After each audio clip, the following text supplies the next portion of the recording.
Sa isang liblib na baryo, sa paanan ng kabundukan, ay naninirahan si Tatay Lito, isang masipag ngunit hikahos na magbubukid. Kilala siya ng mga taga-nayon bilang isang taong may mabuting puso at marangal na pamumuhay. Kahit nasalat sa yaman, hindi siya kailanman naghangad na makuha ang hindi kanya. Ang bawat sentimong kinikita niya ay bunga ng pawis at tiyaga. Kasama niya sa maliit na bahay na yari sa kawayan at nipa ang kanyang asawa na si Aling Rosa at ang kanilang dalawang anak na sina Ben at Lina. Sa kabila ng kanilang kahirapan, puno ng pagmamahalan ang kanilang tahanan.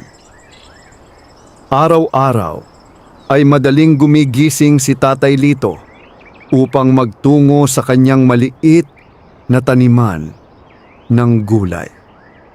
Doon niya inilalaan ang halos buong maghapon sa pagdidilig, pagbubungkal at pag-aalaga ng kanyang mga pananim. Ngunit sa nakalipas na ilang taon, tila hindi pabor ang kapalaran sa kanya. Kung hindi malalakas na ulan ang sumisira sa kanyang tanim, matinding tagtuyot naman ang sumusunod. Kapag maganda naman ang ani, bumabagsak ang presyo ng gulay sa palengke. Dahil dito, lalong lumalaki ang kanilang mga utang. Isang gabi, habang kumakain sila ng simpleng hapunan na binubuo lamang ng lugaw at kaunting tuyo, napansin ni Aling Rosa ang matinding pag-aalala sa mukha ng kanyang asawa. "Lito," mahinahon niyang sabi, "huwag mong masyadong pasanin ang lahat. Makakaraos din tayo." Napabuntong hininga si Tatay Lito. "Gusto ko sanang paniwalaan niyan, Rosa, pero malapit na ang pasukan ng mga bata. Wala pa tayong sapat na pera para sa kanilang mga gamit." Tahimik na yumuko sina Ben at Lina. "Nay, Tay," sabi ni Ben, "pwede naman pong luma muna ang gamitin naming bag." Napangiti si Tatay Lito, ngunit lalong sumikip ang kanyang dibdib. Hindi niya nais na maranasan ng kanyang mga anak ang hirap na kanyang pinagdaanan noong kabataan niya. Kinagabihan, matagal siyang hindi nakatulog. Habang nakahiga, nakatitig lamang siya sa kisame at iniisip kung paano niya mababago ang kanilang buhay. Kinabukasan ay mas maaga pa siyang nagpunta sa bukid. Balak niyang linisin ang isang bahagi ng lupa na matagal nang hindi natataniman. Naniniwala siyang baka sakaling madagdagan ang kanyang aanihin kung mapapalawak niya ang kanyang taniman. Mainit ang sikat ng araw habang siya ay naglalakad papunta sa malayong bahagi ng kanyang lupain. Sa hangganan nito ay nakatayo ang isang napakalaking puno ng balete. Matagal nang pinaniniwalaan ng mga matatanda sa baryo na may mga nilalang na naninirahan sa puno. Marami ang umiiwas doon, lalo na kapag dapit hapon. Ngunit si Tatay Lito ay hindi mapamahiin. Para sa kanya, ang puno ay isa lamang bahagi ng kalikasan. Nang makarating siya roon, ay nagsimula siyang maglinis ng mga damo at tuyong sanga. Lumipas ang ilang oras. Pawis na siya nang mapansin niya ang isang maliit na ibon na tila nahulog mula sa pugad. Nagpupumiglas ito sa lupa habang sinusubukang lumipad. Agad niya itong pinulot ng maingat. Tumingala siya at nakita ang pugad sa mataas na bahagi ng puno. Sa kabila ng kanyang pagod, humanap siya ng paraan upang maibalik ang ibon sa pugad. Dahan-dahan siyang umakyat sa isang mababang bahagi ng puno hanggang sa maabot niya ang kinaroroonan ng pugad. Nang mailagay niya ang ibon kasama ng mga kapatid nito, napangiti siya. Mabuti na lang at hindi ka napahamak, bulong niya. Pagkababa niya ay ipinagpatuloy niya ang kanyang ginagawa. Hindi niya namalayang papalubog na ang araw. Nang magsimula siyang mag-impake ng kanyang mga kagamitan, may narinig siyang mahinang tinig. Tao. Napalingon siya. Wala siyang nakitang kahit sino. Akala niya ay guni-guni lamang iyon dahil sa pagod. Ngunit muli niyang narinig. Tao. Mabuting tao. Ngayon ay malinaw na niya itong narinig. Napakunot noo siya at dahan-dahang lumingon sa paligid. May tao ba riyan? Tanong niya. Tahimik ang paligid. Humahangin lamang sa mga dahon ng balete. Makalipas ang ilang sandali, ay may maliit na nilalang na lumabas mula sa likod ng ugat ng puno. Nanlaki ang mga mata ni Tatay Lito. Ang nilalang ay hindi hihigit sa isang talampakan ang taas. May puting balbas ito, berdeng kasuotan, at matulis na sombrero. Napaatras siya sa pagkabigla. Duwende? Ngumiti ang maliit na nilalang. Oo, isa akong duwende. Hindi makapaniwala si Tatay Lito sa kanyang nakikita. Ngunit malinaw na malinaw ang lahat.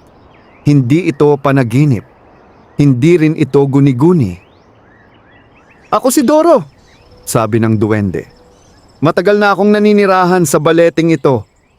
Hindi agad nakapagsalita si Tatay Lito.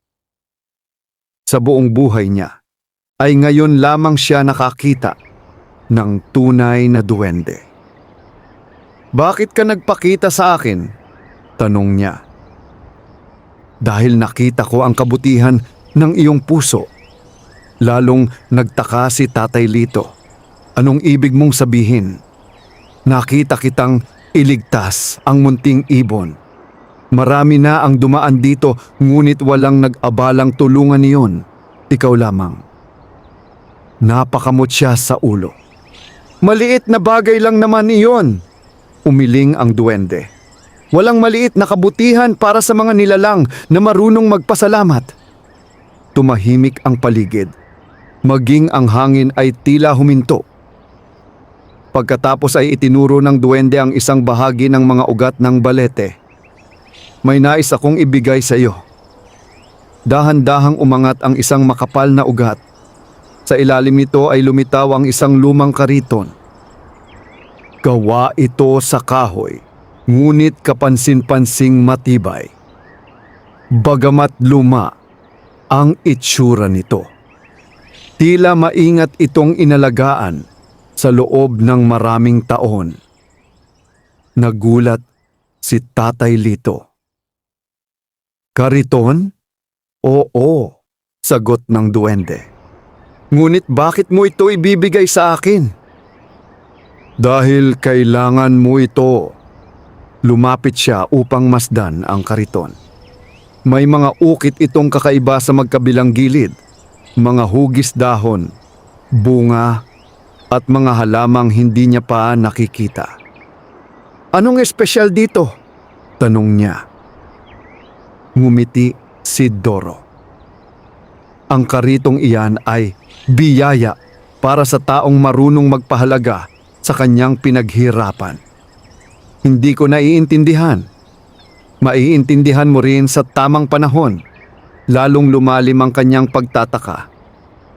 May kapalit ba ito? Umiling ang duwende. Wala. Sigurado ka? Oo. Bakit mo ako tutulungan? Tumingin ang duwende sa malawak na bukirin. Dahil ang kabutihan ay dapat gantimpalaan. Ngunit tandaan mo, Lito. Biglang naging seryoso ang kanyang mukha. Ang biyayang ito ay mananatili lamang hanggat ginagamit mo ito ng may katapatan at kabutihan. Tumango si Tatay Lito. Pangako. Mabuti. Muling ngumiti ang duwende. Ngayon ay iuwi mo na ang kariton. Bago pa makapagtanong si Tatay Lito ng iba pa, unti-unting naglaho ang maliit na nilalang. Parang hamog lamang itong naglaho sa hangin. Naiwan siyang mag-isang nakatayo sa ilalim ng matandang balete. Matagal siyang natulala. Hindi niya alam kung ano ang dapat isipin.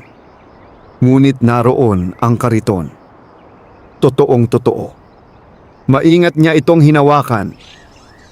Pagkatapos ay sinubukan niya itong itulak. Laking gulat niya nang napakagaan nito. Para bang wala itong bigat kahit yari sa makapal na kahoy. Dahan-dahan niya itong inuwi. Habang naglalakad sa daan, ay hindi maalis sa kanyang isip ang sinabi ng duwende. Hindi niya alam kung anong lihim ang taglay ng kariton. Ngunit may kakaiba siyang pakiramdam.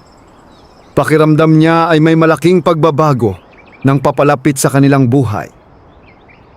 Pagsapit niya, sa bahay ay agad siyang sinalubong ni Aling Rosa at ng mga bata.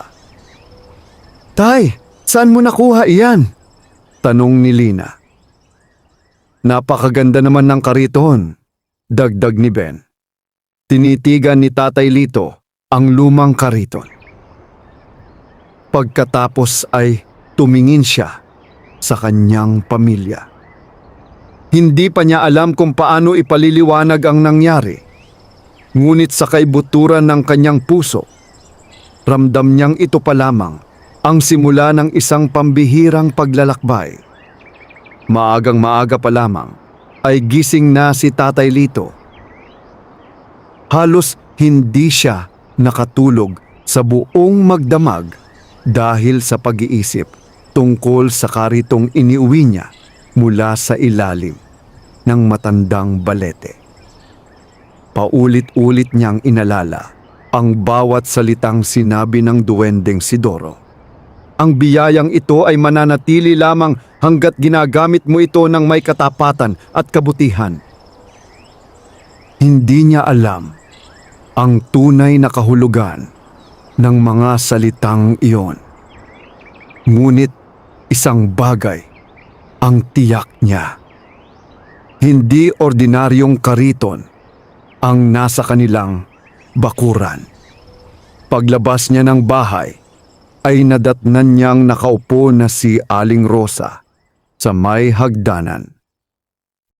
Pinagmamasdan nito ang kariton. "Maaga ka yata ngayong nagising," sabi nito. Ngumiti si Tatay Lito. "Hindi ako mapakali." Napatingin si Aling Rosa sa kanya.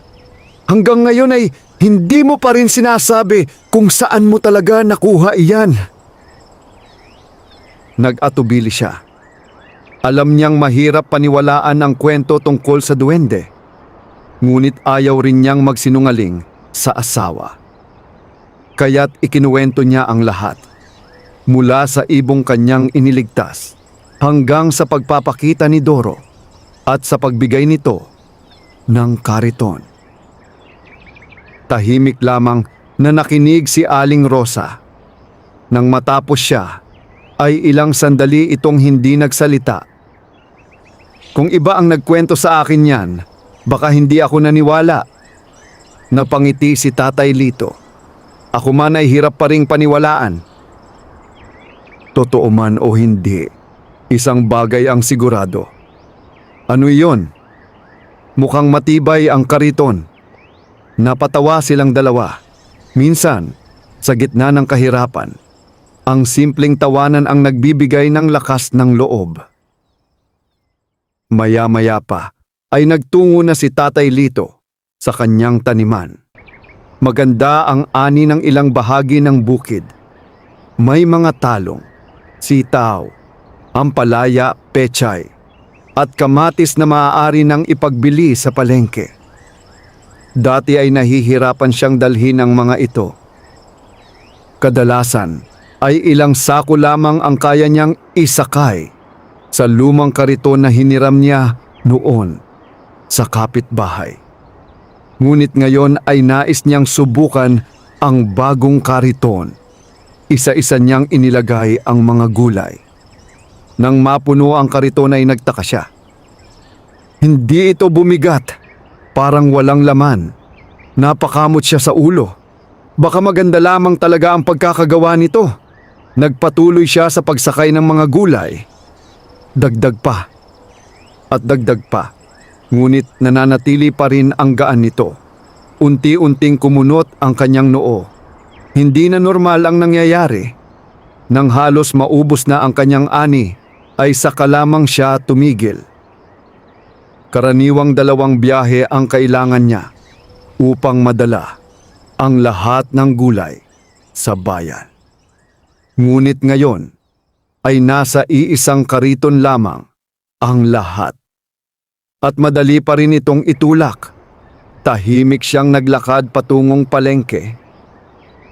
Habang nasa daan, ay napapansin ng mga tao ang dami ng kanyang karga.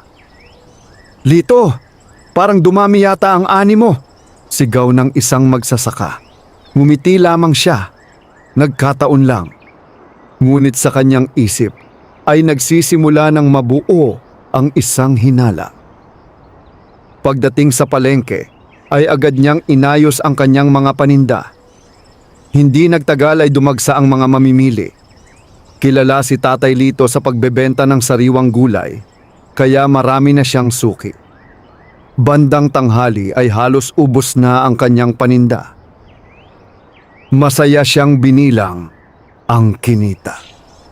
Mas malaki yon kaysa sa karaniwan.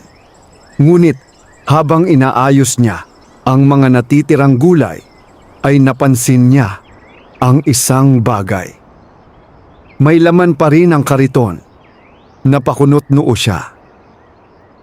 Sigurado siyang nailabas na niya ang lahat ng gulay. Lumapit siya at sumilip. Nandoon pa rin ang ilang tali ng sitaw. May mga talong rin at sariwang pechay. Napaatras siya. Kanina pa niya ibinenta ang mga iyon. Muli niyang kinuha ang mga gulay at inilapag sa mesa.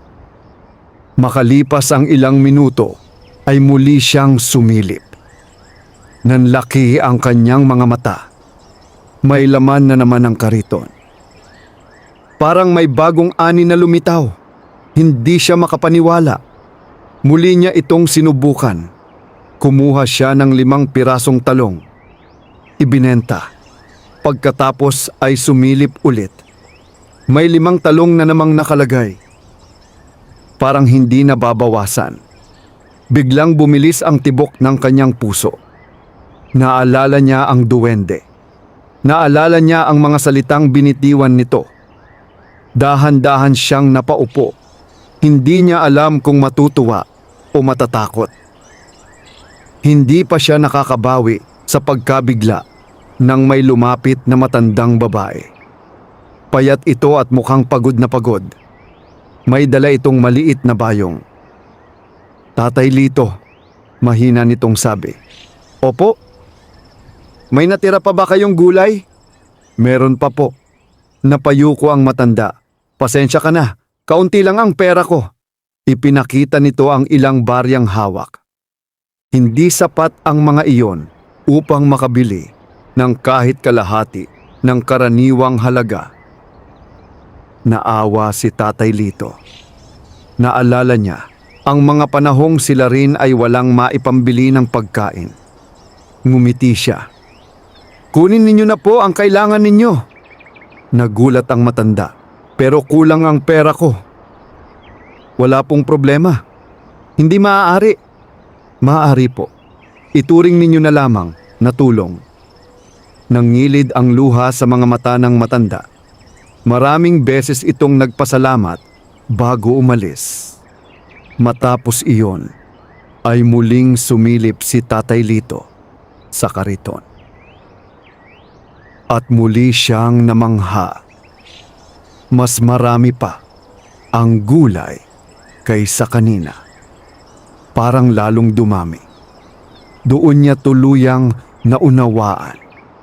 Ang kariton ay hindi lamang basta kariton. Isa itong biyaya. At tila lumalago ang laman nito kapag ginagamit niya sa mabuting paraan. Buong maghapon niyang pinagmasdan ang nangyayari. Sa bawat pagbebenta ay hindi nauubos ang laman.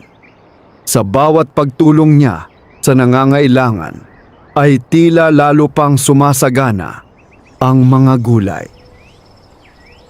Pagsapit ng hapon ay mas malaki pa ang natira kaysa noong umaga. Umuwi siyang puno ng pagtataka. Ngunit higit sa lahat ay puno ng pasasalamat. Pagdating sa bahay ay sinalubong siya ng kanyang pamilya. "Ano po ang nangyari sa palengke?" tanong ni Ben. Ngumiti siya. Inilabas niya ang kinita. Nanlaki ang mga mata ni na Aling Rosa at ng mga bata. Hindi pa sila nakakita ng ganoong kalaking halaga. "Lito!" bulalas ni Aling Rosa. "Sa isang araw mo lang iyan kinita!" Tumango siya. Hindi malaman ng babae kung matutuwa o magugulat. Ngunit hindi pa roon natatapos ang sorpresa. Binuksan ni Tatay Lito ang kariton. Nagulat silang lahat. Punong-puno pa rin ito ng sariwang gulay. Parang hindi nagalaw. Napatingin si Aling Rosa sa kanyang asawa. Pagkatapos ay sa kariton. At muli sa kanyang asawa. "Wala ka bang gustong sabihin?" Huminga ng malalim si Tatay Lito. "Sa tingin ko, totoo ang sinabi ng duwende." Tahimik silang lahat. Walang makapagsalita. Sa unang pagkakataon sa maraming taon, nakaramdam sila ng pag-asa.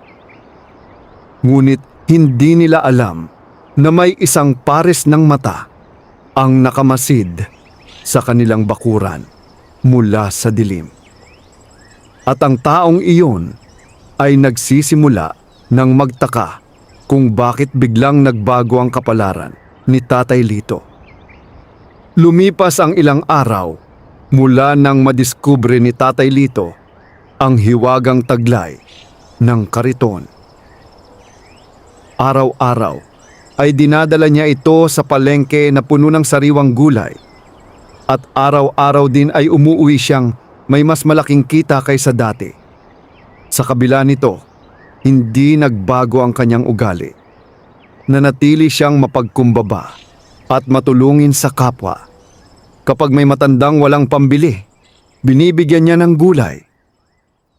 Kapag may pamilyang kapos sa pagkain, nag-aabot siya ng tulong. Kapag may sakit na nangangailangan ng masustansyang pagkain, hindi siya nagdadalawang isip na magbigay. Dahil dito, lalo siyang minahal ng mga taga-baryo. Ngunit habang dumarami ang humahanga sa kanya, mayroon ding mga taong nagsisimulang maghinala. Isa na rito si Kapitan Marcelo. Si Kapitan Marcelo ay matagal nang pinuno ng baryo. Kilala siya bilang mahusay na tagapangasiwa, ngunit likas din siyang mapanuri. Hindi siya basta-basta naniniwala sa mga bagay na walang paliwanag. Isang umaga, habang nakaupo siya sa kanyang tanggapan, nakarinig siya ng usapan ng ilang residente. "Napansin mo ba si Lito?" tanong ng isa. "O nga, parang hindi nauubusan ng gulay. At palagi pang may naipamimigay." Parang himala, tahimik na nakinig ang kapitan. Hindi niya ipinahalata ang kanyang interes. Ngunit sa isip niya ay nagsimula ng mabuo ang mga tanong. Paano naging ganoon kabilis ang pag-asenso ni Tatay Lito? Bakit tila walang katapusan ang kanyang paninda? At higit sa lahat, bakit wala ni isa mang magsasaka sa baryo ang nakaranas ng katulad na tagumpay? Nang araw ding iyon ay nagtungo siya sa palengke. Hindi bilang kapitan, kundi bilang isang karaniwang mamimili. Mula sa di kalayuan ay pinagmamasdan niya si Tatay Lito. Marami itong suki, mabilis maubos ang mga paninda. Ngunit sa kanyang pagkagulat, tuwing sisilip siya sa kariton ay tila marami pa ring laman. Minsan ay halos kalahating oras siyang nakamasid. Sigurado siyang marami nang naibenta. Subalit hindi niya makita kung paano nababawasan ang mga gulay. Napakamot siya sa baba. May kakaiba talaga. Pag-uwi niya sa baryo ay lalo siyang naging palaisip. Kinagabihan habang nakaupo siya sa kanilang balkonahe, kinausap siya ng kanyang asawa. May problema ba? Napatingin siya rito. Wala naman. Kilala kita, Marcelo. Kapag ganyan ang mukha mo, may iniisip ka. Napangiti siya ng bahagya. Napapansin mo rin ba ang biglang pagbabago sa buhay ni Lito? Tumango ang asawa. Sino ba naman ang hindi? Sa tingin mo ba may itinatago siya? Tahimik na nag-isip ang babae. Pagkatapos ay umiling. Hindi ko alam, pero kung may isang taong pagkakatiwalaan ko sa baryong ito, si Lito iyon. Hindi agad nakasagot si Kapitan Marcelo. Alam niyang totoo iyon. Sa lahat ng residente, isa si Tatay Lito sa mga pinakamarangal. Ngunit bilang pinuno, tungkulin niyang tiyakin na walang masamang nangyayari sa kanyang nasasakupan.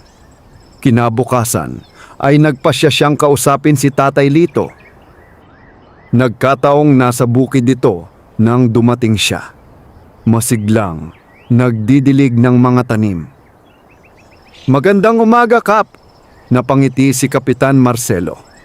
Magandang umaga rin, Lito! Nagkamayan sila. Napadaan lang ako.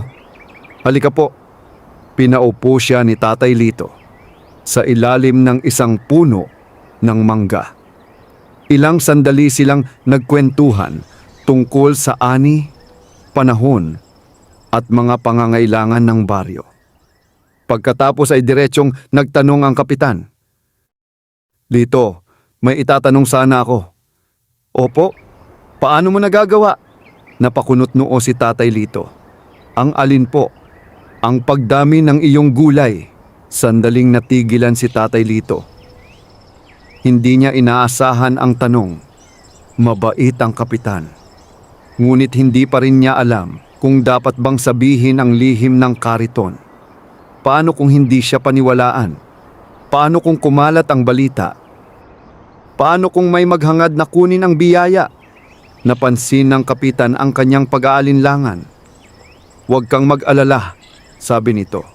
Hindi kita inuusisa para sa masama. Tahimik na yumuko si Tatay Lito.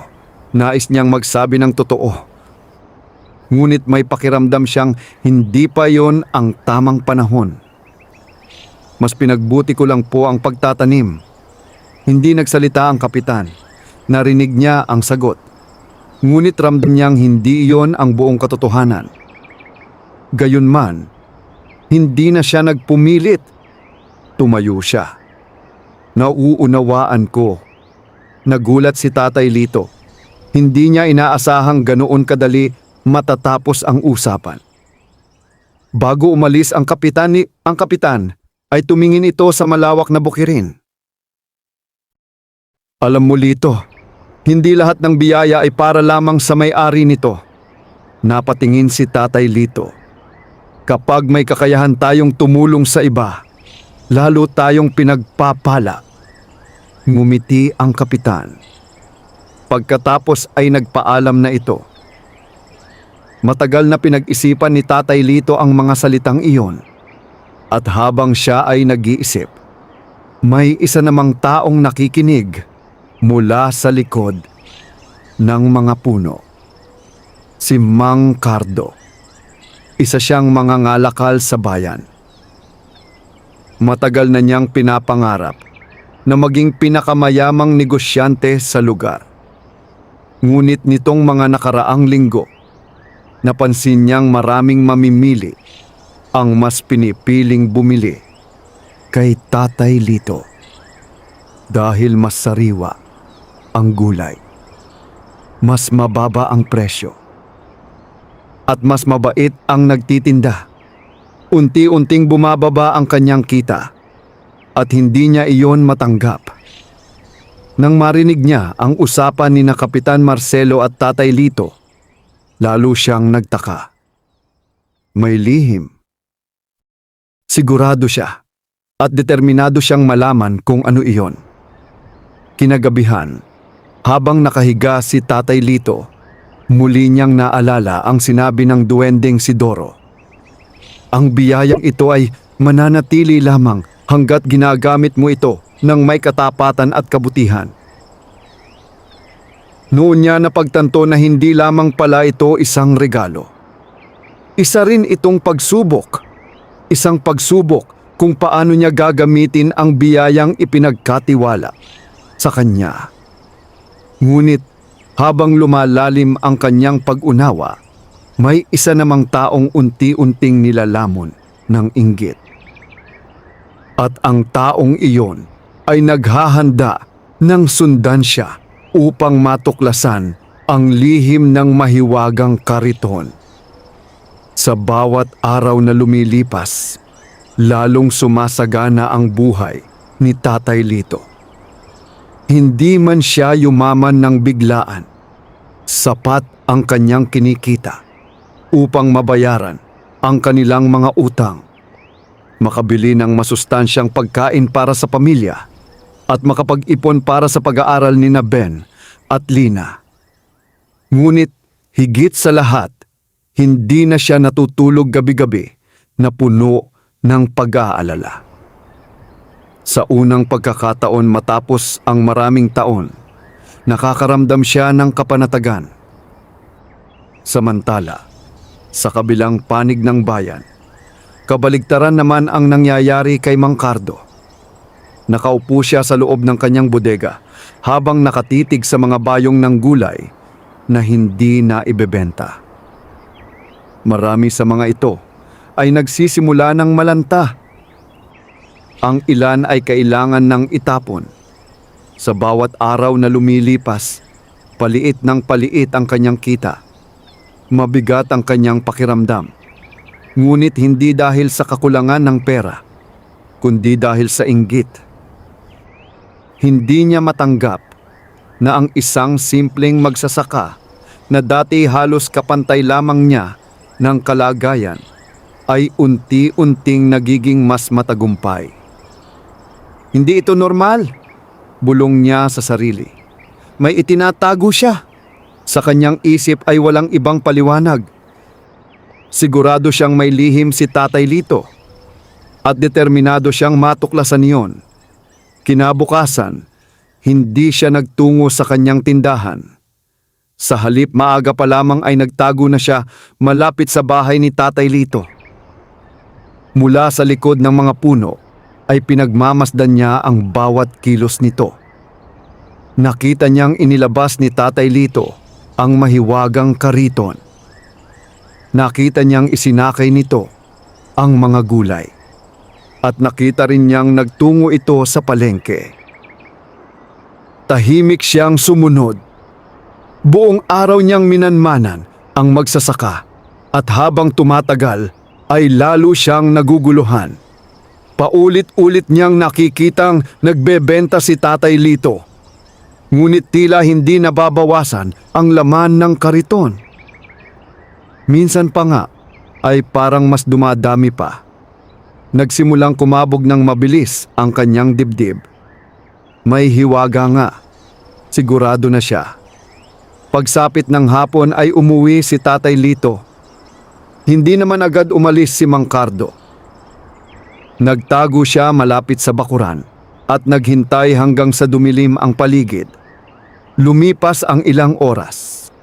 Isa-isang namatay ang mga ilaw sa bahay.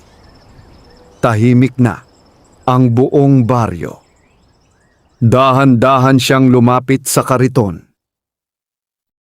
Ngayon ay nasa harapan na niya ang bagay na pinaghihinalaan niyang dahilan ng tagumpay ni Tatay Lito. Maingat niya itong sinuri. Hinawakan ang mga gulong. Sinipat ang mga kahoy. Pinagmasdan ang mga kakaibang ukit sa gilid. Ngunit wala siyang makitang espesyal. Kariton lang naman ito. Nainis siya. Hindi niya matanggap na simpleng kariton lamang ang nakikita niya. Muli niya itong sinuri. At doon niya napansin ang isang maliit na simbolong nakaukit sa ilalim. Parang hugis dahon na napapalibutan ng mga bituin. Hindi niya iyon maintindihan. Ngunit lalo lamang siyang naniwalang may hiwaga nga ang kariton. Bigla siyang nakarinig ng mahinang yabag. Mabilis siyang nagtago sa likod ng isang puno. Lumabas si Tatay Lito mula sa bahay. May dala itong timba ng tubig. Lumapit ito sa kariton at maingat na nilinis ang mga gulong. Pagkatapos ay marahang hinaplos ang kahoy. Para bang isang mahalagang kaibigan. Napangisi si Mang Cardo. May sikreto nga. Nang makabalik sa bahay si Tatay Lito, ay tahimik na umalis si Mang Cardo. Ngunit hindi siya umuwi. Sa halip ay nagtungo siya sa isang matandang albularyo sa kabilang baryo, si Aling Sabel. Kilalang kilala ang matanda sa mga lumang alamat at kwento tungkol sa mga nilalang na hindi nakikita ng ordinaryong tao. Pagdating niya roon, ay nadatnan niya itong nakaupo sa harap ng bahay. Parang inaasahan siya nito. "Ano ang sadya mo, Cardo?" tanong ng matanda. Nagulat siya. Hindi pa man siya nagsasalita ay tila alam na nito ang kanyang pakay. "Nais kong magtanong." "Tungkol saan?" "Tungkol sa isang kariton." Sandaling tumahimik si Aling Sabel. Pagkatapos ay dahan-dahan itong tumingin sa kanya. "Hindi kariton ang nais mong malaman." Napayuko si Mang Cardo. "Kung ganun ano, ang lihim sa likod nito." Hindi nakapagsalita si Mang Cardo. Parang nabasa ng matanda ang kanyang isip. Matagal siyang pinagmasdan ni Aling Sabel bago nagsalita. "Mag-ingat ka."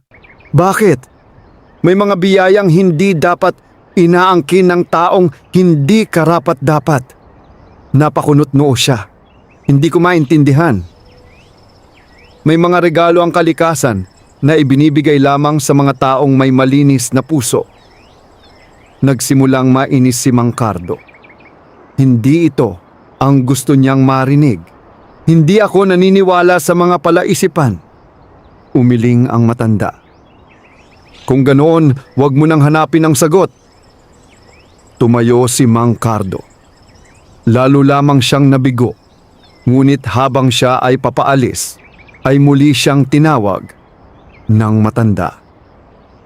"Cardo," napahinto siya. "Huwag mong hayaang lamunin ka ng inggit." Tahimik siyang tumalikod. Ngunit sa kaibuturan ng kanyang puso ay alam niyang huli na ang lahat.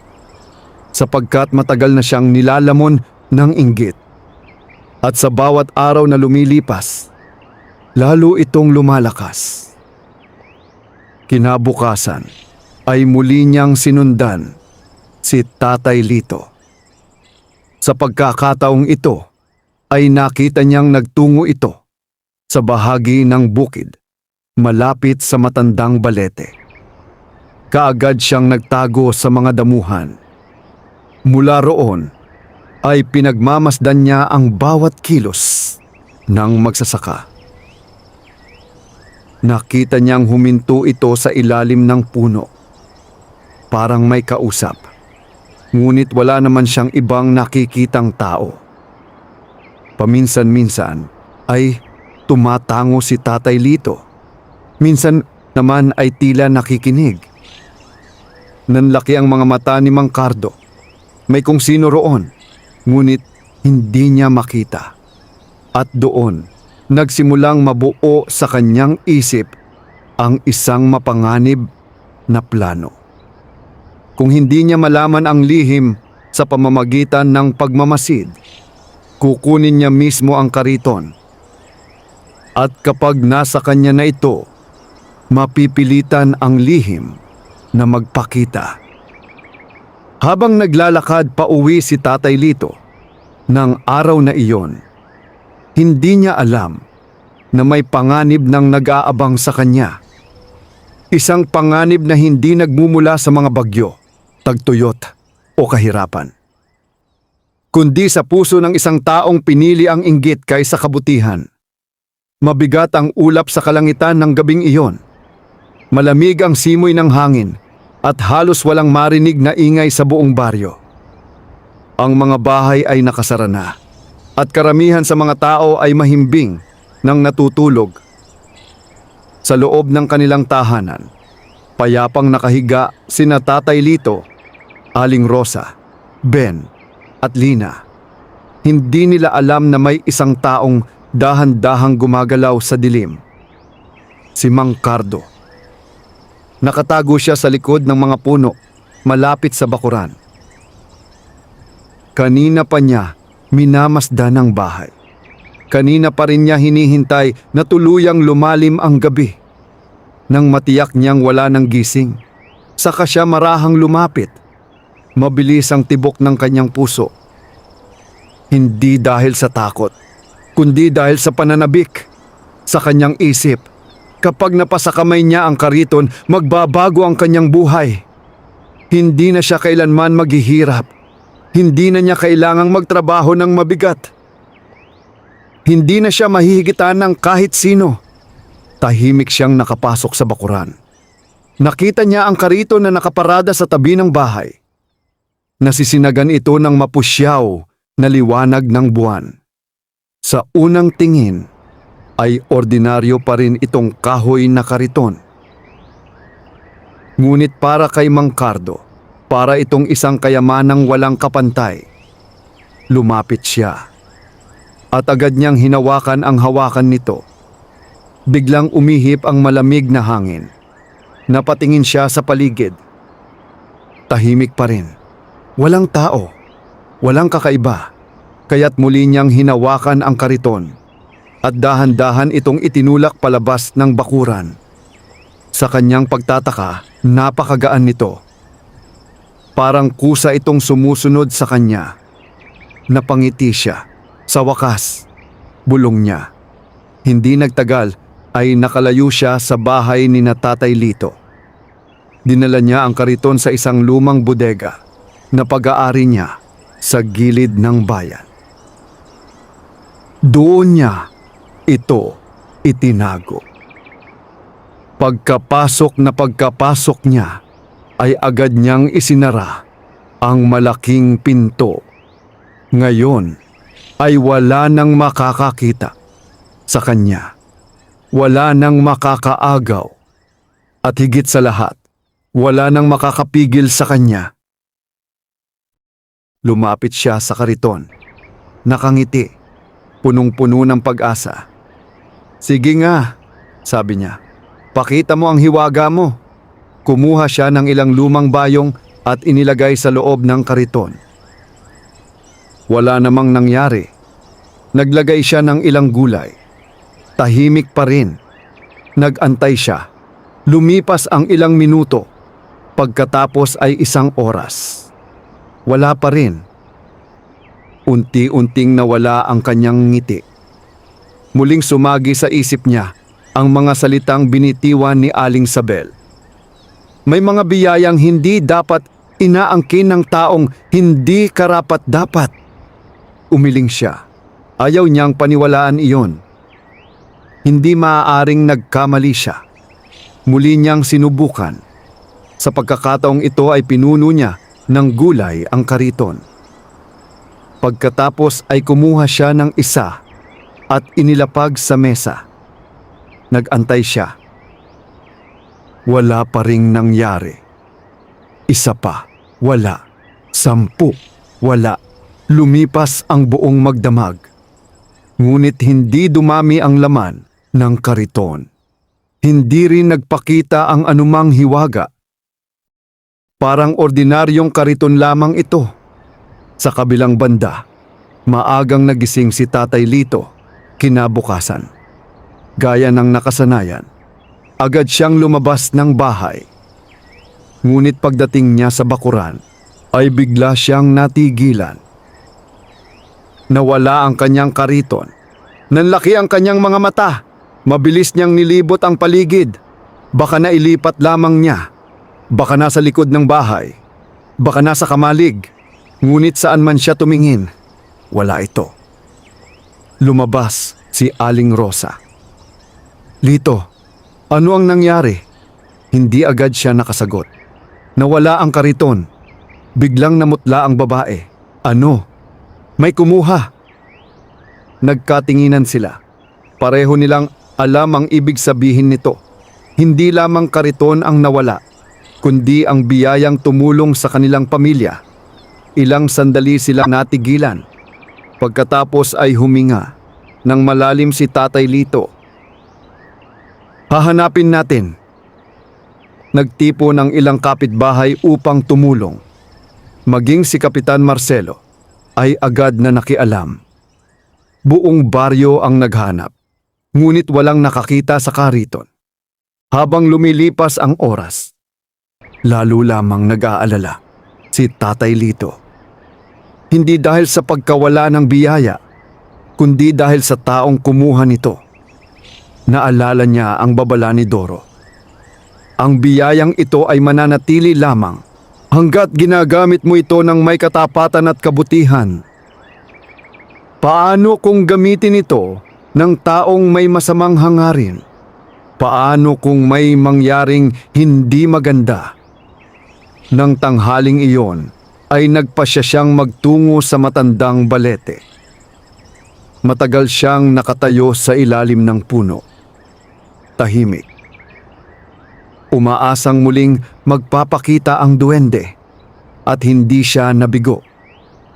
Mula sa pagitan ng mga ugat ay lumitaw si Doro, ngunit sa pagkakataong ito ay seryoso ang mukha nito. "Alam ko kung bakit ka narito." Napayuko si Tatay Lito. "Ninakaw nila ang kariton." Tumango ang duwende. "Alam ko." "Ligtas pa ba ito?" Bahagyang ngumiti si Doro. "Oo, nasa maling kamay na." "Hindi." Napatingin si Tatay Lito. "Hindi ko maintindihan." Dahan-dahang lumakad ang duwende patungo sa isa sa mga ugat. Maaring makuha ng iba ang kariton. Tumigil ito, ngunit hindi nila maaaring angkinin ang biyaya. Napaisip si Tatay Lito. "Sinasabi mong ang hiwaga ng kariton ay hindi nakatali sa kahoy." Nagulat siya. "Kundi saan?" "Tumutugon ito sa puso ng gumagamit." Tahimik na nakinig si Tatay Lito. "Kapag ginamit para sa kasakiman, nagiging ordinaryong kariton lamang ito."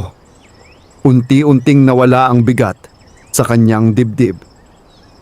Ibig sabihin, hindi mapapakinabangan ng magnanakaw ang kapangyarihan nito. Ngunit may isa pa siyang alalahanin. Paano ko ito mababawi? Napatingin si Doro sa malayo. Parang may nakikita itong hindi nakikita ng karaniwang tao. Malapit na. Ano ang ibig mong sabihin? Ang taong kumuha nito ay malapit nang matuto ng isang mahalagang aral. Sa parehong oras, nasa loob ng bodega si Mang Cardo. Galit na galit siya. Buong gabi siyang naghintay. Buong umaga siyang nagsubok. Ngunit wala pa ring nangyayari. Sa tindi ng kanyang pagkainis ay sinipa niya ang isang bayong. "Niloko ako!" sigaw niya. Ngunit sa mismong sandaling iyon ay may malakas na langit-ngit na narinig mula sa kisame. Napatingala siya at nanlaki ang kanyang mga mata. Ang lumang bubong ng bodega ay nagsisimula ng bumigay.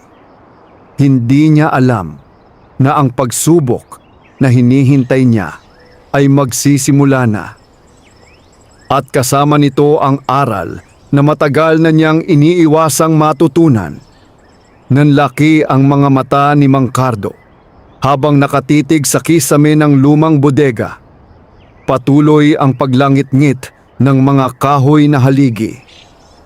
Unti-unti nang bumibigay ang ilang bahagi ng bubong. Mabilis siyang umatras. Kasabay nito ay bumagsak ang isang malaking tabla sa lugar na kanyang kinatatayuan.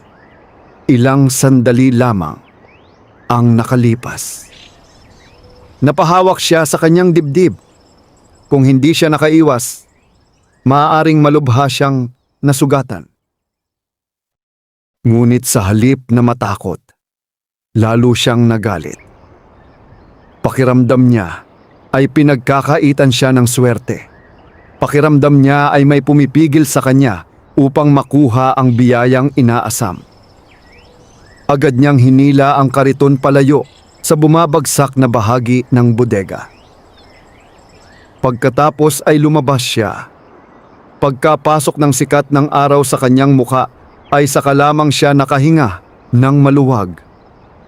Makalipas ang ilang sandali ay tuluyan ng gumuho ang malaking bahagi ng bubong.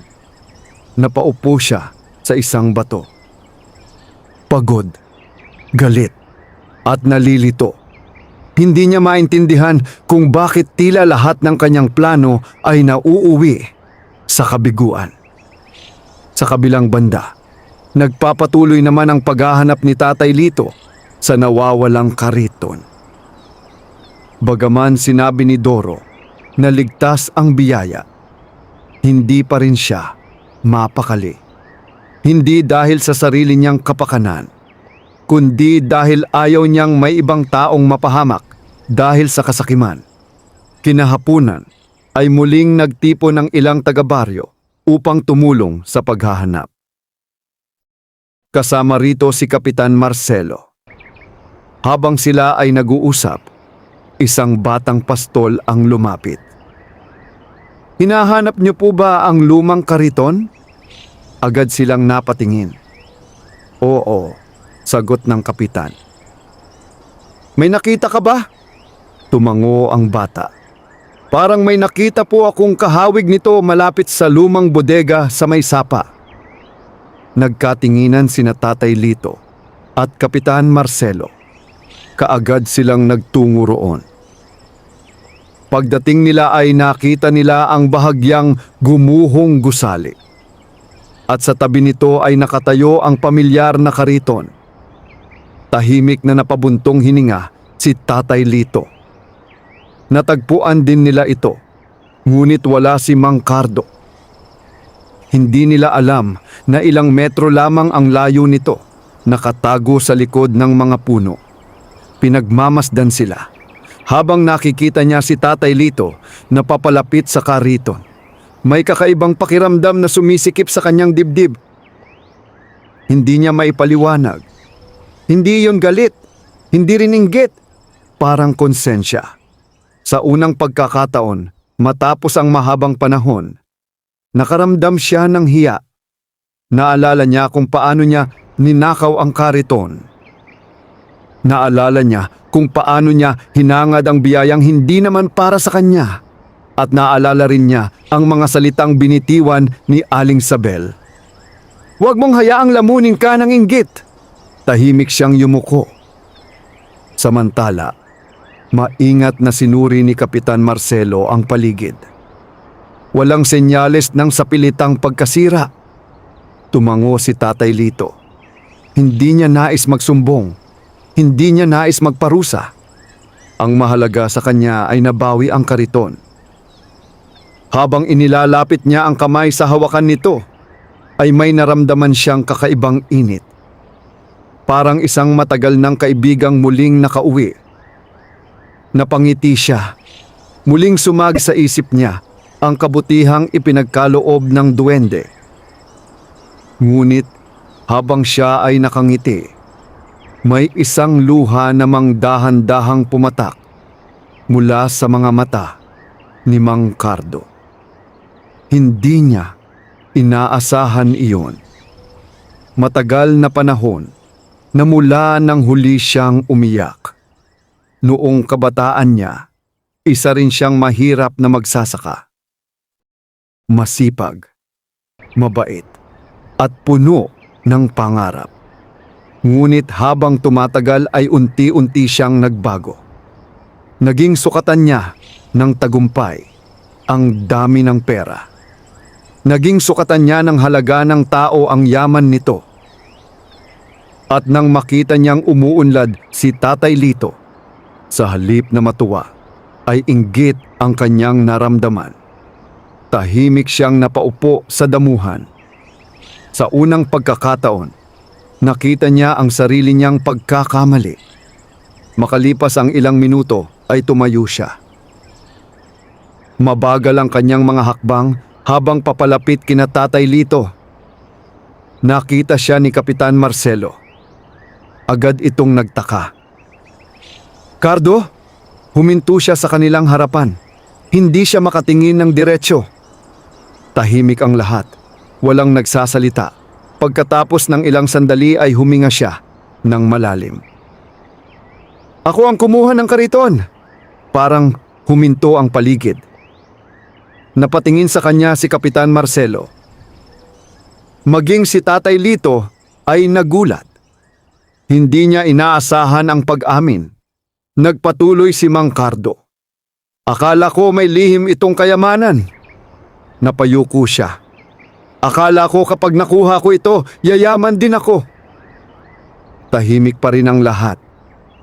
"Wala akong maidadahilan." Nanginginig ang kanyang boses. "Nadala ako ng inggit." Naghintay siya ng galit, ng sigaw, ng parusa. Ngunit ang sumalubong sa kanya ay katahimikan. Pagkatapos ay nagsalita si Tatay Lito. "Cardo," dahan-dahan siyang napatingin. "Patawad po." Ngunit umiling si Tatay Lito. "Hindi ako ang dapat mong hingan ng tawad." Napakunot noo siya. "Hindi. Una sa sarili mo." Hindi agad nakaimik si Mang Cardo. "Matagal mo nang pinaparusahan ang sarili mo nang hindi mo namamalayan." Napaluha siya. Sa simpleng mga salita ni Tatay Lito ay tila may mabigat na bagay na naalis sa kanyang dibdib. Lumapit si Kapitan Marcelo. "Bilang kapitan, mali ang ginawa mo." Tumango si Mang Cardo. "Alam ko po.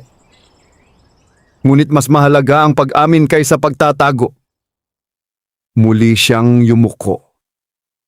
Handa siyang tanggapin ang anumang kaparusahan. Ngunit nagulat siya nang magsalita muli si Tatay Lito. "Kung nais mong bumawi, tulungan mo na lamang ang baryo." Napatingin siya rito. "Tulungan? Maraming pamilya ang nangangailangan." Tahimik siyang nakinig. Hindi pa huli ang lahat para magsimulang muli.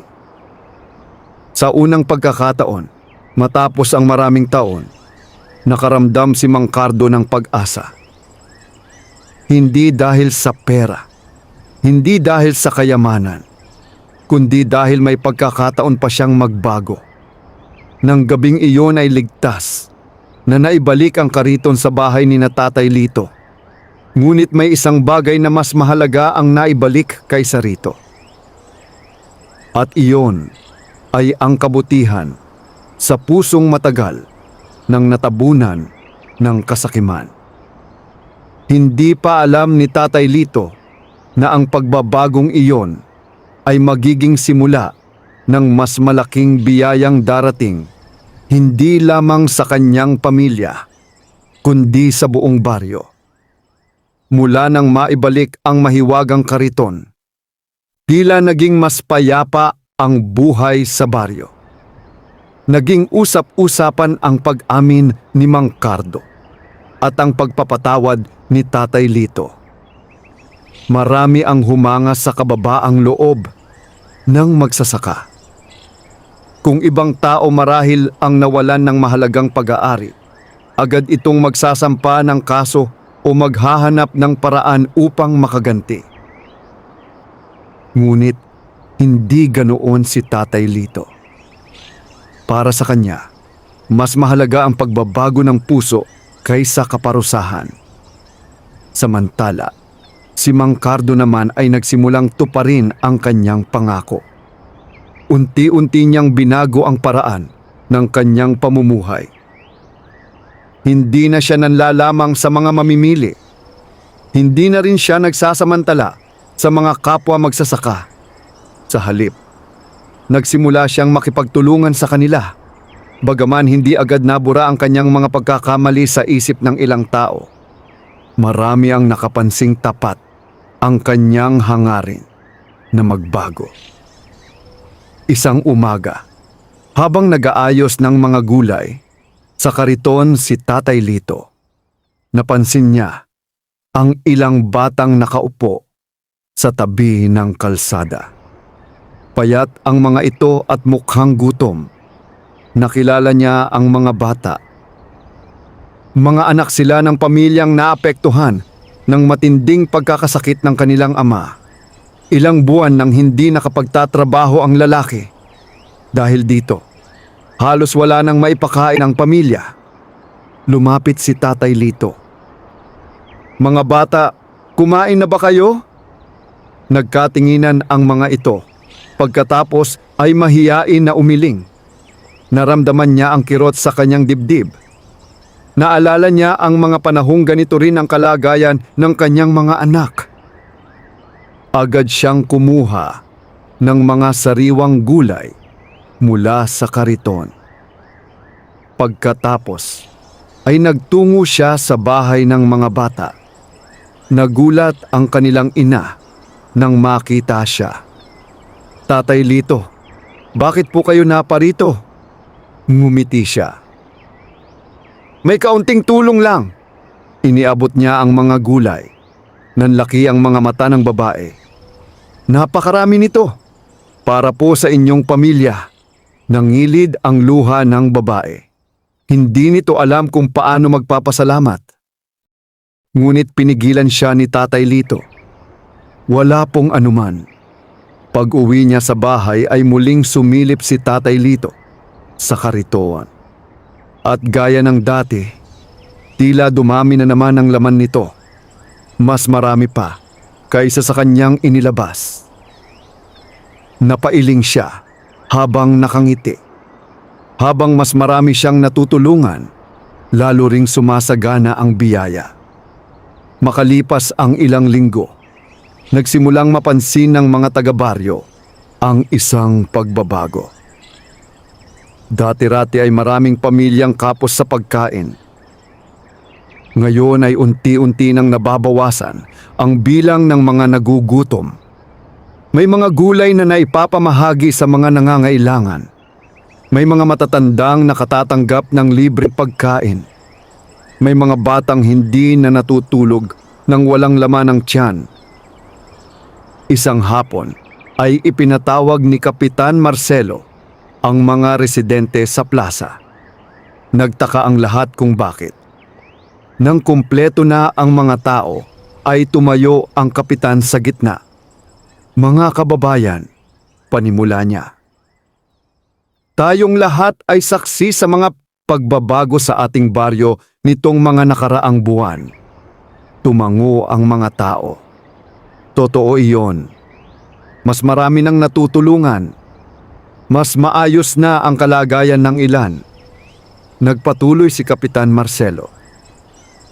Ngunit alam nating marami pa ring nangangailangan. Tahimik na nakinig ang lahat. Kaya nais kong magmungkahi ng isang proyekto. Naging interesado ang mga tao. "Ano po iyon, Kap?" Ngumiti ang kapitan. "Isang kooperatiba ng mga magsasaka." Nagbulungan ang mga tao. Ipinagpatuloy niya ang kanyang paliwanag. Sa halip na magkanya-kanya, magsasama-sama ang mga magsasaka upang magtulungan.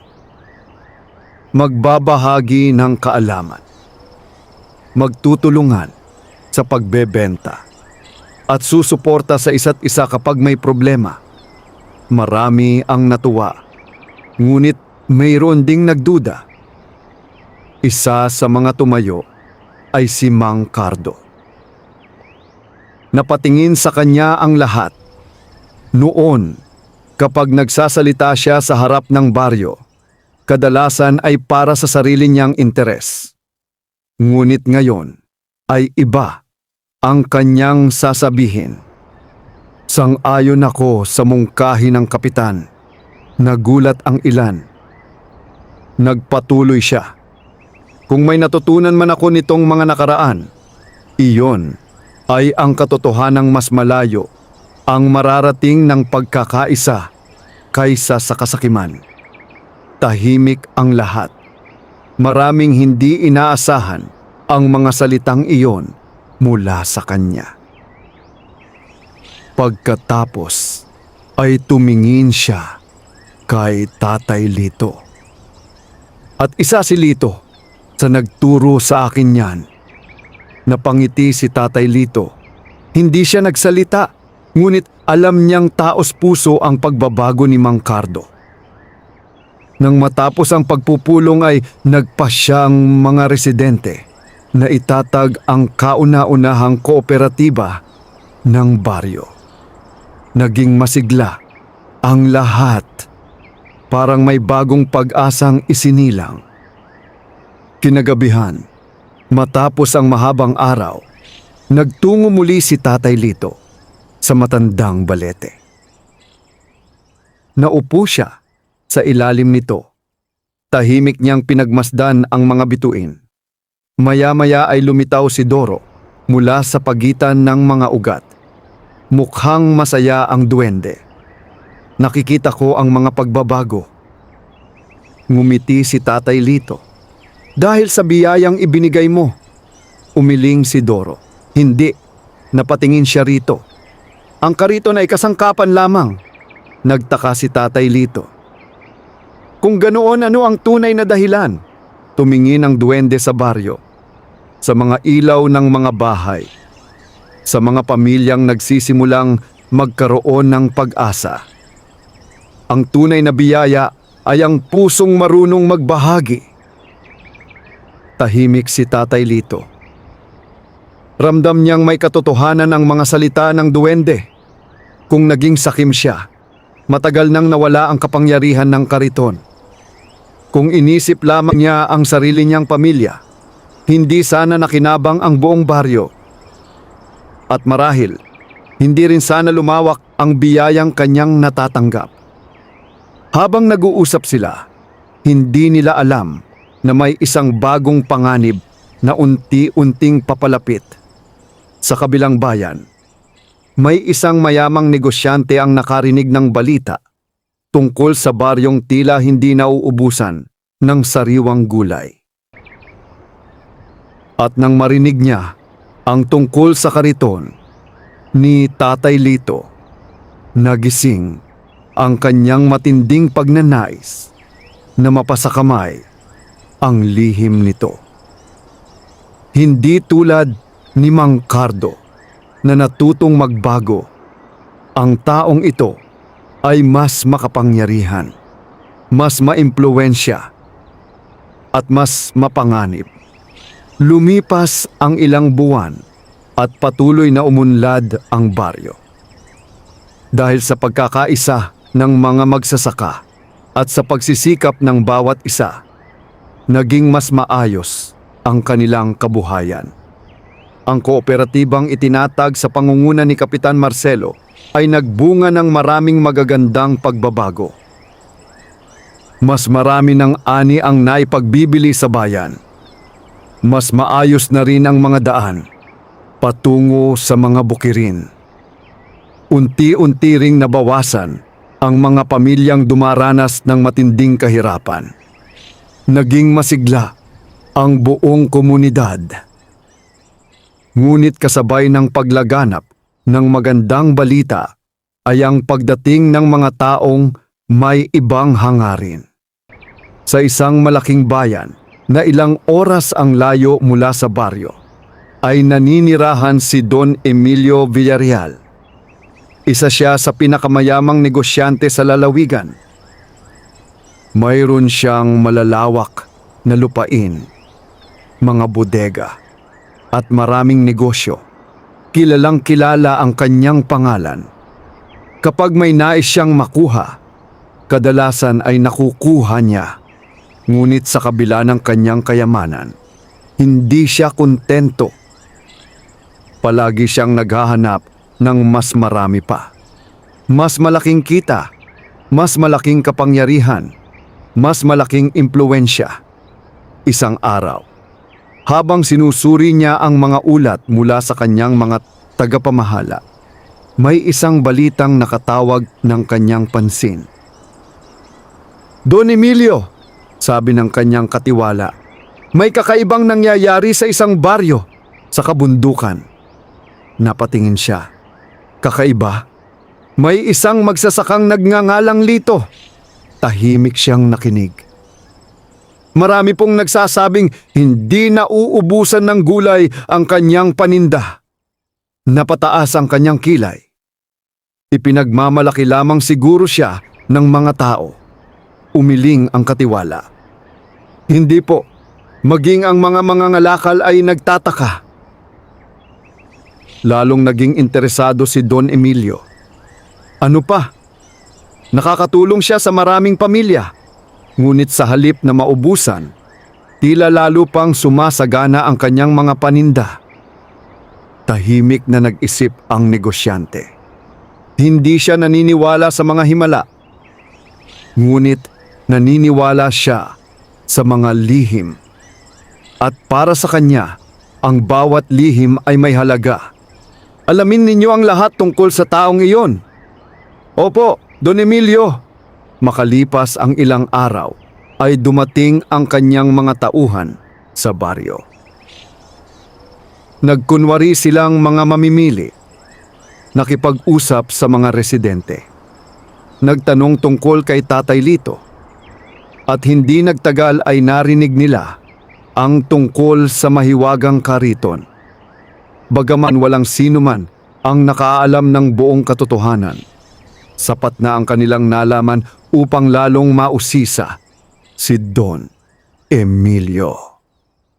Nang matanggap niya ang ulat, ay agad siyang nagpasya. Ako mismo ang pupunta. Pagkaraan ng 2 araw, dumating siya sa baryo sakay ng isang mamahaling sasakyan. Agad siyang napansin ng mga tao. Hindi pangkaraniwan ang pagdating ng isang taong tulad niya sa kanilang lugar. Nang bumaba siya, ay sinalubong siya ni Kapitan Marcelo. "Magandang araw po," ngumiti si Don Emilio. "Magandang araw rin." Magalang ang kanyang pananalita, ngunit sa likod nito ay may nakatagong layunin. Hindi siya naroon upang mamasyal. Naroon siya upang tuklasin ang lihim. Nang araw ding yon, ay nagkita sila ni Tatay Lito. Magalang na nagpakilala ang negosyante. "Marami akong narinig na magagandang bagay tungkol sa iyo." Napangiti si Tatay Lito. "Nakakahiya naman po. Huwag kang magpakumbaba." Pinagmasdan ni Don Emilio ang magsasaka. Simple ang kasuotan nito. Simple rin ang pananalita. Ngunit may kakaibang kapanatagan sa kanyang mga mata. Hindi iyon ang uri ng tinging madalas makita sa mga taong sakim. "Narinig kong maganda ang animo." "Pinagpapala lamang po." Tumango si Don Emilio. Pagkatapos ay napatingin siya sa kariton. At sa unang pagkakataon ay nakita niya ito na malapitan. Lumapit siya. Pinagmasdan ang mga ukit. Hinawakan ang kahoy. At naramdaman niya ang kakaibang pagnanais na mapasaka niya ito. Hindi niya maipaliwanag, ngunit pakiramdam niya ay may malaking kayamanang nakatago rito. Kinagabihan, habang nasa inuupahang bahay sa baryo, hindi siya makatulog. Paulit-ulit niyang iniisip ang kariton. At habang mas iniisip niya ito, lalo siyang nagiging determinado. Kinabukasan ay muling nagtungo si Don Emilio sa bahay ni Tatay Lito. Sa pagkakataong ito ay direkta na siyang nagsalita. "Lito, opo, nais kong bilhin ang iyong kariton." Nagulat si Tatay Lito. "Bilhin po," tumango ang negosyante. "Magkano man ang gusto mo?" Napatahimik si Tatay Lito. Hindi niya inaasahan ang alok, ngunit mabilis din siyang nakapagpasya. "Hindi po ito ipinagbibili." Nagulat si Don Emilio. Hindi siya sanay na tinatanggihan. "Pag-isipan mo muna." Ngumiti lamang si Tatay Lito. "Pasensya na po." Hindi nawala ang ngiti sa labi ng negosyante. Ngunit sa loob-loob niya ay nagsisimula ng sumiklab ang pagkainis. Sa buong buhay niya, bihira siyang makarinig ng salitang hindi. Makalipas ang ilang araw, ay muli siyang bumalik.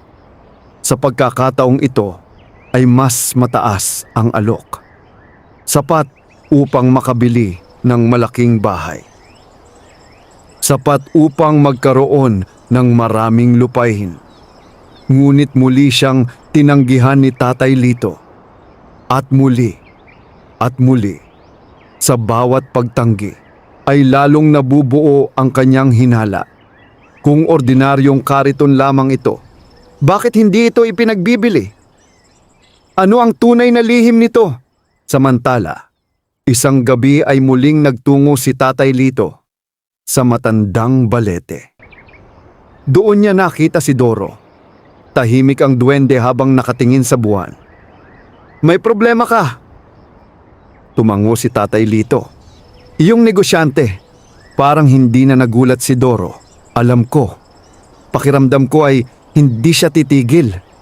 Tahimik na tumingin ang duwende sa malayo. "May mga taong naniniwalang mabibili ng pera ang lahat."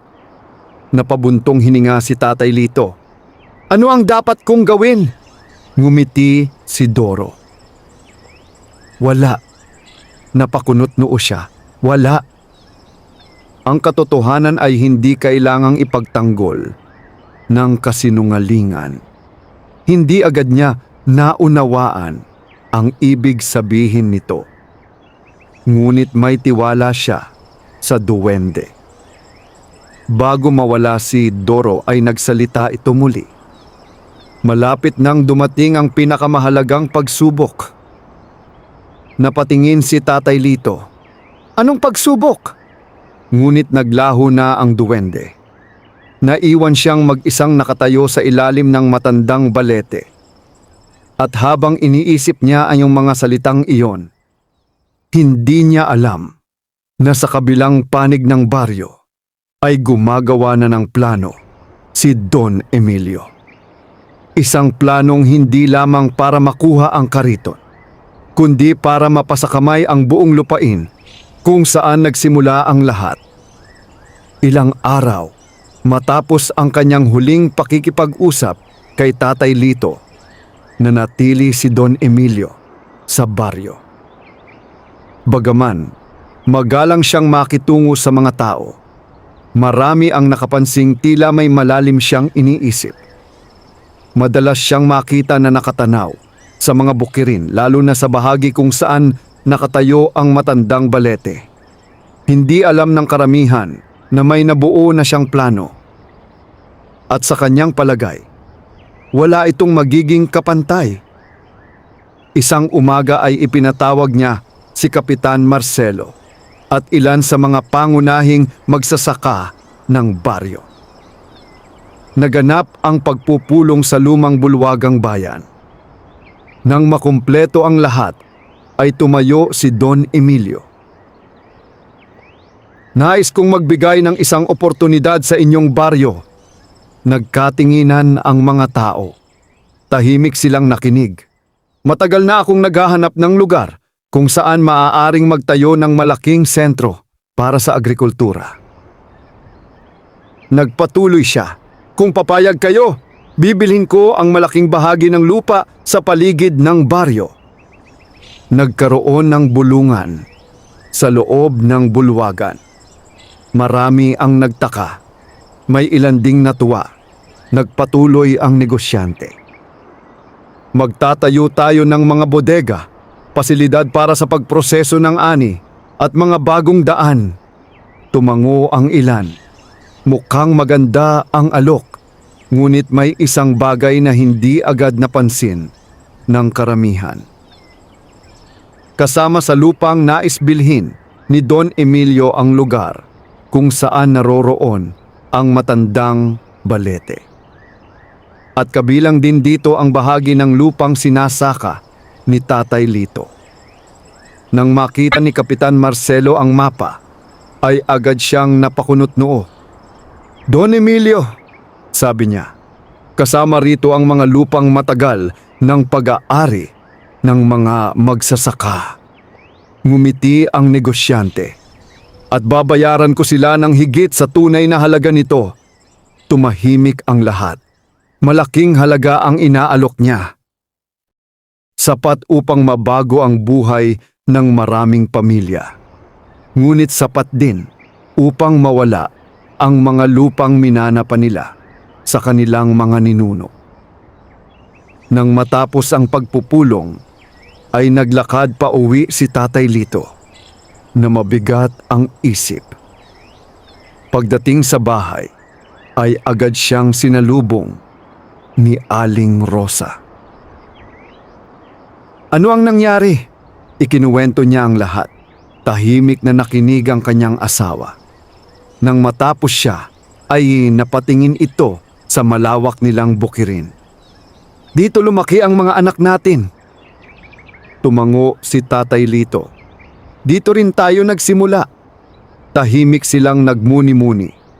Hindi lamang lupa ang nakataya, kundi mga alaala, pangarap at kabuhayan. Kinabukasan ay isa-isang pinuntahan ni Don Emilio ang mga may-ari ng lupa.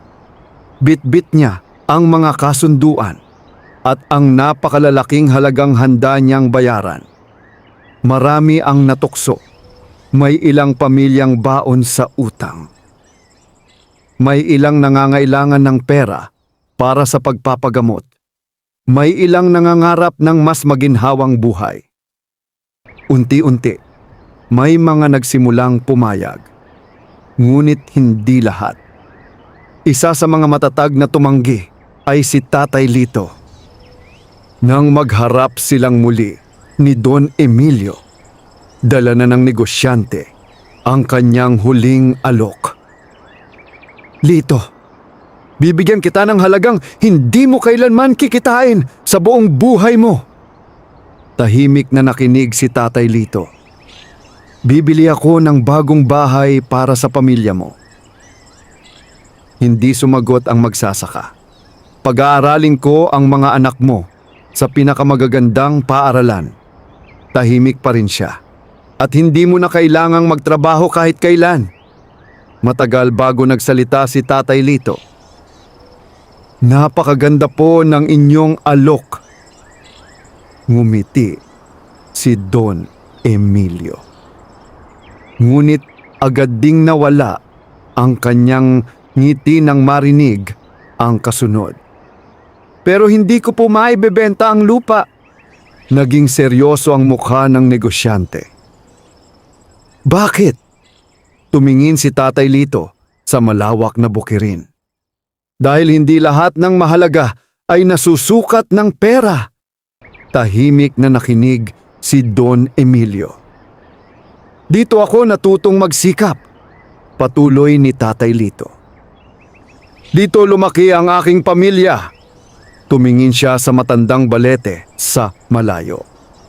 "At dito ko natutunan na ang tunay na biyaya ay hindi pag-aari ng isang tao lamang." Bahagyang kumunot ang noo ng negosyante. Hindi niya lubos na naunawaan ang mga salita. Ngunit alam niyang muli siyang tinanggihan. At sa pagkakataong ito, hindi lamang kariton ang hindi niya makuha, kundi pati ang lupang pinaniniwalaan niyang susi sa kanyang mga hinahanap. Nang gabing iyon ay hindi makatulog si Don Emilio. Galit siya. Sa unang pagkakataon sa mahabang panahon, may mga taong hindi nagpapadala sa kanyang pera. At mas lalo siyang nabalisa dahil hindi niya maintindihan kung bakit. Sa kabilang banda, muling nagtungo si Tatay Lito sa ilalim ng matandang balete. Naroon si Doro. Tahimik itong nakaupo sa isa sa mga ugat. Tinanggihan mo siya. Tumango si Tatay Lito. Oo, madali sana ang buhay mo kung tinanggap mo ang alok. Napangiti siya. Marahil, napatingin siya sa baryo, sa mga bahay, sa mga ilaw, sa mga taong umaasa sa isa't isa. Pero hindi magiging tama. Masayang tumango si Doro. Parang may matagal nang hinihintay na sagot. Malapit na. Napakunot noo si Tatay Lito. Iyan na naman ang sinasabi mo. Ngumiti ang duwende. Ang pinakamahalagang pagsubok ay hindi tungkol sa pera. Tungkol saan? Tumingin si Doro sa matandang balete. At sa unang pagkakataon ay naging seryoso ang kanyang mukha. Tungkol sa pagpili sa pagitan ng pansariling kapakanan at kapakanan ng marami. Hindi na nakapagtanong pa si Tatay Lito. Sapagkat dahan-dahang naglaho ang duwende sa malamlam na liwanag ng gabi. Samantala, sa kanyang silid, nakaupo si Don Emilio sa harap ng mesa. May hawak siyang lumang dokumento. Isang kasunduang magbibigay sa kanya ng legal na paraan upang angkinin ang malaking bahagi ng lupain sa paligid ng baryo. Kasama rito ang lupang pinaninindigan ni Tatay Lito. At nang matapos niyang basahin ang dokumento, unti-unting sumilay ang isang malamig na ngiti sa kanyang mga labi. Handa na siyang gawin ang susunod na hakbang. At sa pagkakataong ito, maaaring hindi sapat ang kabutihan upang pigilan siya. Mabigat ang pakiramdam ng buong baryo ng sumunod na mga araw. Unti-unting kumalat ang balita tungkol sa dokumentong hawak ni Don Emilio. Ayon sa kanyang mga abogado, may lumang kasunduan umano na nagpapahintulot sa isang kumpanyang dati niyang nabili na magkaroon ng karapatan sa ilang lupain sa paligid ng baryo.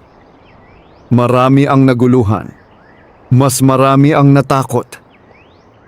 Ang iba ay hindi makapaniwalang maaaring mawala sa kanila ang lupang matagal ng pinagyaman ng kanilang mga pamilya.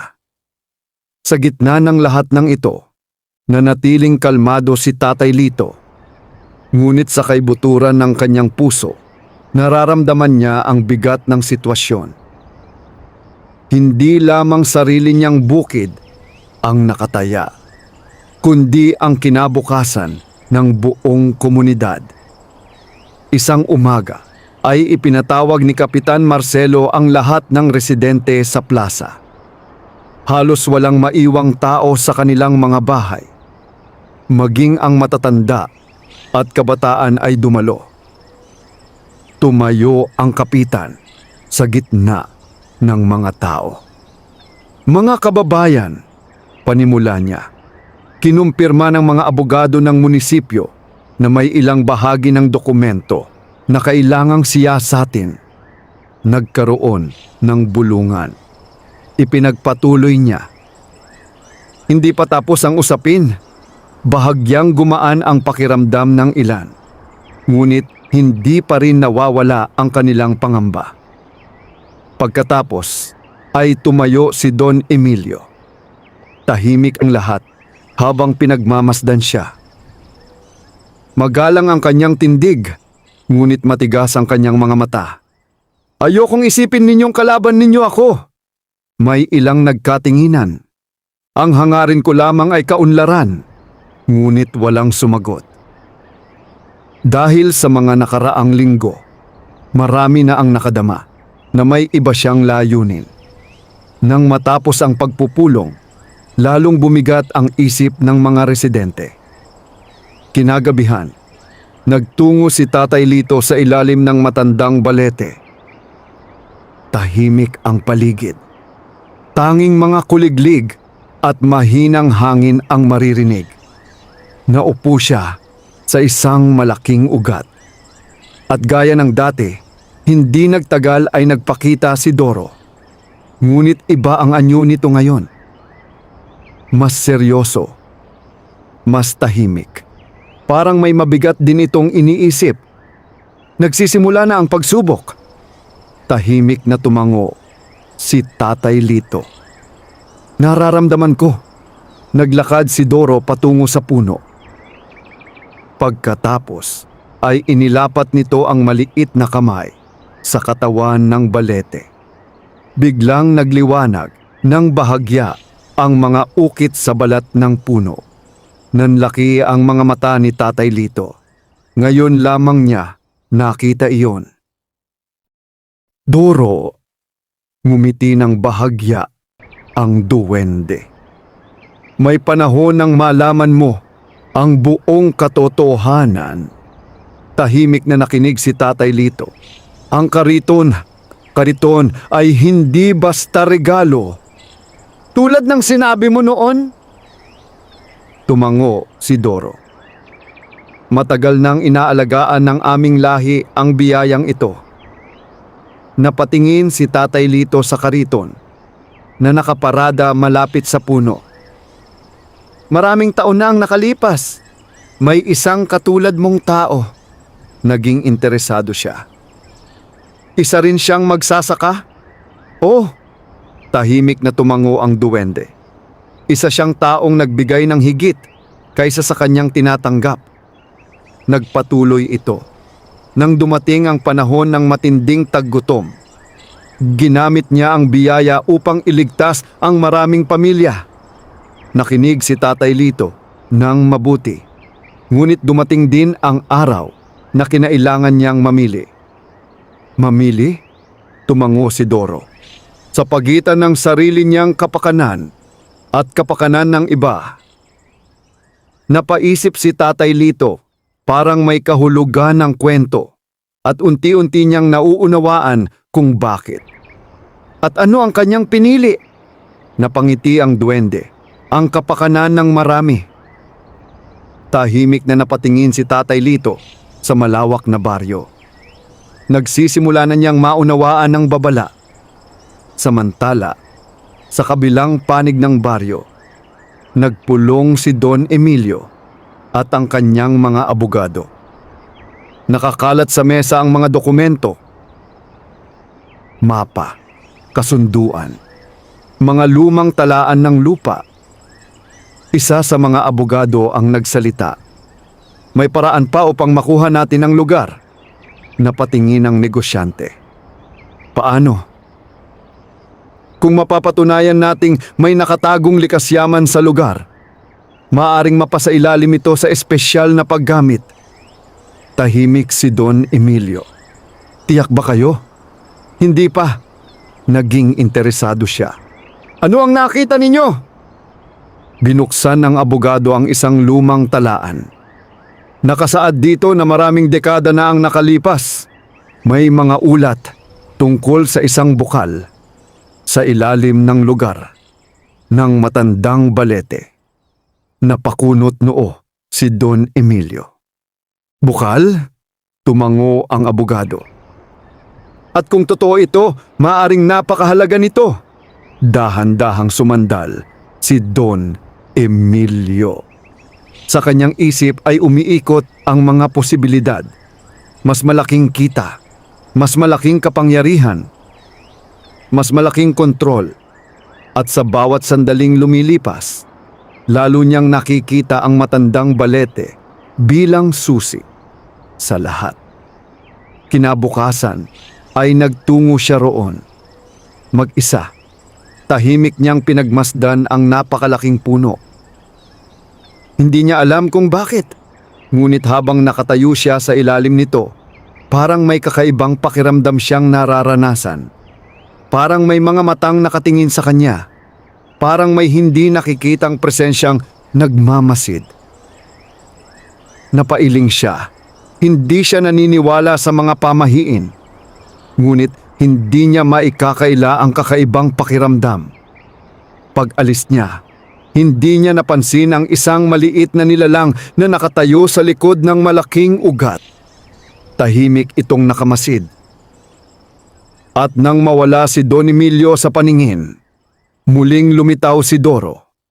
Malungkot ang ekspresyon nito, sapagkat alam niya ang isang bagay na hindi pa alam ng sinuman.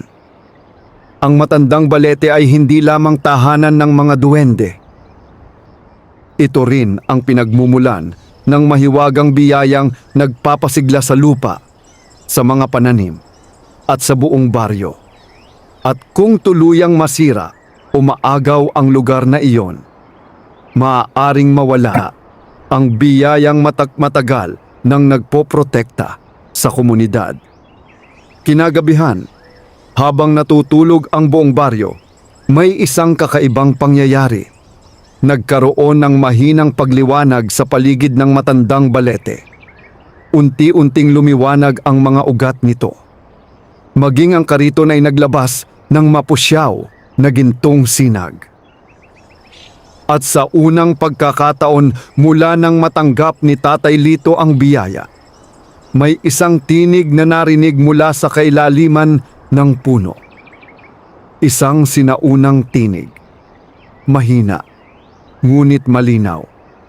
At iisa lamang ang mensaheng dala nito. Malapit na ang oras ng pagpili. Hindi pa alam ni Tatay Lito kung ano ang kahulugan nito. Ngunit ang isang bagay ay tiyak. Ang tunay na pagsubok ay hindi pa nagsisimula. At ang magiging pasya niya ay maaaring magtakda ng kapalaran ng buong baryo. Dumating ang araw na kinatatakutan ng buong baryo. Kasama ang kanyang mga abogado at mga tauhan, bumalik si Don Emilio upang simulan ang pag-angkin sa lupain sa paligid ng matandang Balete. Bit-bit nila ang mga dokumento at mga kagamitang gagamitin upang siyasatin ang lugar. Nagtipon ang mga residente.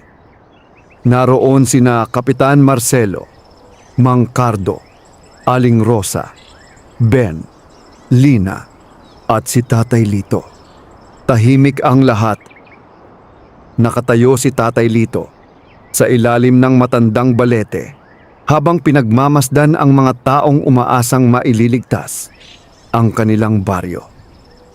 Sa sandaling iyon, muling nagpakita si Doro. Tanging si Tatay Lito lamang ang nakakakita sa kanya. Narito na ang oras ng pagpili, sabi ng duwende. Ano ang kailangan kong gawin? Tanong ni Tatay Lito. Tumingin si Doro sa mahiwagang kariton. Ang biyayang nasa kariton ay maaaring manatili sa iyo habang buhay. Napatingin si Tatay Lito, ngunit may kapalit. Ano iyon? Kapag pinili mong iligtas ang baryo, mawawala ang kapangyarihan ng kariton magpakailanman. Nanahimik si Tatay Lito. Parang huminto ang mundo sa kanyang paligid. Naisip niya ang kanyang pamilya. Ang mga tao ng kahirapan. Ang mga pangarap para sa kanyang mga anak. Kung mawawala ang biyaya, maaring bumalik muli ang hirap sa kanilang buhay. Ngunit naisip din niya ang buong baryo, ang mga magsasakang umaasa, sa kanilang lupa. Ang mga batang muling natutong mangarap. Ang mga pamilyang muling nagkaroon ng pag-asa. Unti-unti siyang napangiti. At sa sandaling iyon, alam na niya ang sagot. Hindi ko kailangang pag-isipan pa. Napatingin sa kanya si Doro. Handa akong isuko ang biyaya. Nabigla ang duwende. Sigurado ka? Tumango si Tatay Lito. Ang kariton ay tumulong sa akin upang maunawaan kung ano ang tunay na kayamanan. Tahimik na nakinig si Doro. Hindi pera, hindi lupa, hindi kapangyarihan. Tumingin siya sa mga taong nasa paligid, kundi ang kakayahang makatulong sa iba. Nang marinig ng matandang balete ang kanyang pasya, nagsimulang lumiwanag ang buong paligid. Napatigil ang lahat. Maging si Don Emilio ay napaatras sa pagkagulat. Mula sa ilalim ng puno ay bumukal ang malinaw at malamig na tubig. Dahan-dahang umagos ito sa paligid ng baryo. Hindi ito ordinaryong bukal. Ito ang sinaunang bukal na nagbibigay buhay sa kanilang lupa sa loob ng maraming salin lahi. Lumabas ang mga nakatagong dokumento mula sa ilalim ng mga ugat ng balete. Mga sinaunang kasulatan na nagpapatunay na ang lupain ay protektadong pamanang pag-aari ng buong komunidad. Sinuri ito ng mga kinatawan ng pamahalaan. At matapos ang masusing pagsisiyasat, pinawalang bisa ang lahat ng pag-angkin ni Don Emilio.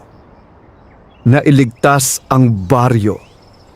Nailigtas ang lupain.